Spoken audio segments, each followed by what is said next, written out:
Hi, this is Emily of Beauties and Headcanons. Thanks for listening to the following broadcast on Public House Media. This is Liz Colburn, host of the Morning Uplift and Motivational Mantras here on Public House Media. Thanks for listening to the following broadcast on Public House Media. Once you are done with this episode, I hope you'll come over and check out my shows, The Morning Uplift and The Motivational Mantras.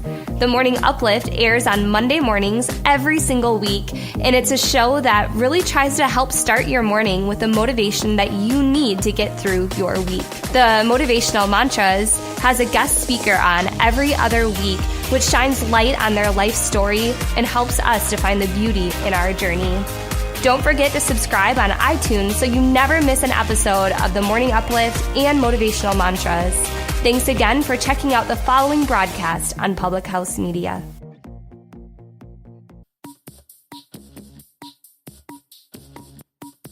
With sugary Eggo waffles stuffed in our cheeks, Yes. comic book characters on the brain, Yes. and nostalgia glasses effortlessly placed on our faces. Yes. In 2016, Stranger Things allowed us to relive our childhoods through the youthful characters of Hawkins, Indiana.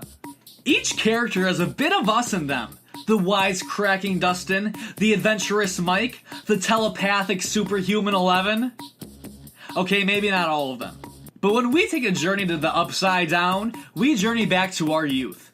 So when I finished Season 2 of Stranger Things while eating sugary candy and booking tickets to see the newest superhero movie, Thor Ragnarok, I realized, yeah, not a whole lot has changed. Yes. My name is Sam Kirby, reporting for Public House Media, and welcome to the next installment of Cinema Stories with Sam Kirby, the show where we geek out, talking movie and TV news and reviews. This week we discuss the Netflix sensation that is Stranger Things Season 2, and the latest film from the Marvel Cinematic Universe, Thor Ragnarok. So let's not waste time with terrible puns as we adventure back to Hawkins, Indiana in 5, Thor, 3, 2, 1. What's that? Oh, I'm fired. For terrible puns. Understandable. Okay, bye. Well, the show must go on. I'll let that go to voicemail. Now, with Season 1 ascending to the heavenly heights of Breaking Bad, Better Call Saul, and The Office as my personal favorite TV shows, you can bet that I was pumped for Season 2. Did the second season live up to the expectations? Maybe. This is Stranger Things Season 2. Now, I think anyone, me, you, former Vice President Joe Biden, anyone can review a series or film by analyzing 5 of the major aspects of filmmaking: the plot, the direction, the cinematography, character, and performance. Let's talk the plot. Stranger Things Season 2 unites the same cast of characters as the last time. Though retaining their childlike wonder, they still feel the dark imprint left by the Demogorgon in Season 1. Will Byers seems to suffer from post-traumatic stress disorder, having constant visions of the Upside Down, and a mysterious shadow monster looming over the city. It's up to the characters we know and love and a few new additions to uncover more truths about the Upside Down, finding out what exactly the shadow monster is up to. Now, Season 1's narrative was focused and climactic. Season 2's plot still contained intrigue and awesome plot points, but it didn't seem as focused. Please, don't attack me. Please, hear me out. Was that a tomato? Really mature. Whatever, settle down. Now, the intrigue was there for sure, yet some characters seemed to go off and do things that were handled trivially, like Nancy and Jonathan's subplot. On paper, it's important, but I really didn't feel the weight in the episode. Mike didn't have a whole lot to do this season either. He was relegated to the background. Now, this allows him and Will to bond, but it came off as the creators didn't quite know what to do with him, which is pretty scary considering he's the main protagonist in Season 1.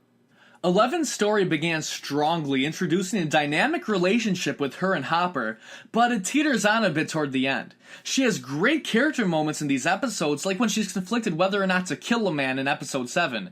It's done very well, but it hardly seems relevant to the overall plot and execution. When they all come back together in the end, it was no doubt exciting, but it didn't have the same energy as Season 1. Overall, the plot in Season 2 intrigued me, even though it pales in comparison to the focused mystery in the first season. Now let's talk about direction and cinematography. Stranger Things Season 2 was directed really well. I felt heartbreak at times, excitement and fear at others. The directors brought on, elevated the material, and played my emotional strings like a violin. These directors do a fine job at delivering an emotionally satisfying season. The cinematography is another great aspect of this season. Some shots will stick with me for a while. The dark, red atmosphere of the Upside Down. The monstrous shadow beast. The shot of Hopper with a flashlight turning upside down underground will stick with me for a while. Stranger Things Season 2 is technically proficient. The cast is all great. Millie Bobby Brown again delivers a standout performance as Eleven, even if her character was mishandled a bit. Finn Wolfhard is very good as Mike again, but he's drastically underwritten, barely contributing to the narrative as a whole. Caleb McLaughlin delightfully builds on a strong first outing as Lucas. Dustin, played by Gaten Matarazzo, steals the show here. He's likable throughout, and the last scene he's in... Woo! I had to hold back some man tears. His dynamic with Steve is another highlight of the season. Winona Ryder is good as Joyce Byers, though she's a bit one note.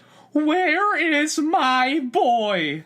Noah Schnapp as Will has a much larger role here, and really brings it to add to an already stellar cast. David Harbour is great as Chief Hopper, dancing, popping and locking new memes at every turn. Natalia Dyer, Charlie Heaton, and Joe Carey as Nancy, Jonathan, and Steve are all fantastic. Steve's character really grew on me this season, developing from a simple jock persona in the first season.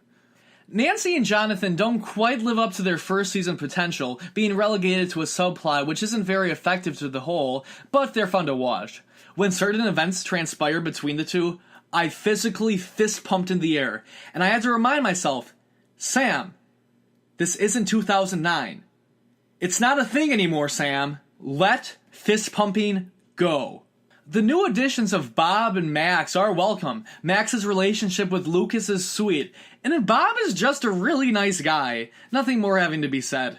Billy, another new character, seemed over the top and a bit one note. He didn't really have a lot of development, but I liked his interactions with Steve, and the character is pretty intimidating.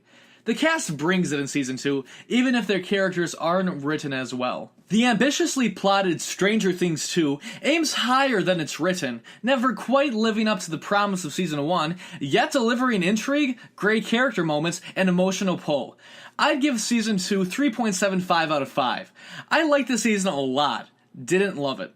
Now shifting from one dark dimension to another, and by dark dimension I mean my devastating geekiness, let's talk Thor Ragnarok. On April 10th of this year, the first teaser for Thor Ragnarok was released. Being satisfied with the Thor series thus far, I was in gleeful abandon watching Thor and Loki kicking serious butt to the tune of the Immigrant Song. Led Zeppelin? Short hair Thor? The hammer being destroyed? What is going on? I was so pumped to see the film, and walking out, I liked it. The plot of Thor Ragnarok begins with Thor imprisoned on a desolate fiery planet. The mighty Avenger escapes and finds his brother Loki posing as their father Odin on Asgard. Certain events, no spoilers, leads to the emergence of Hela, the goddess of death. Cast out on a distant, savage planet, Thor, some new and familiar faces, must stop Hela from destroying the Asgardian civilization. Thor Ragnarok is a fast, fun romp through space. The pace never slows and a sense of urgency is never lost in the film. It jumps all around in the beginning to deliver the story. Within the first 15 minutes, we move from a fiery planet to Asgard, to Earth, back to Asgard, to a junk planet. It didn't detract from the film, but the numerous plot points communicated through these sequences became a bit jumbled. That being said, I love the way the film concludes, subverting the normal Marvel formula and delivering something unexpected in the conclusion. The plot of Thor Ragnarok is an interesting one, yet it puts emphasis on different plot points when obviously something more dire should be focused on. Now that's a minor complaint from a movie that is a hilarious time, and that's due to Taika Waititi's direction. I'm a huge fan of Taika Waititi. His 2014 comedy, What We Do in the Shadows, is one of the funniest, most original comedies I've seen in years. It's a modern-day mockumentary of the vampire life. What more do you want? If you haven't seen it, please do yourself the favor of checking it out.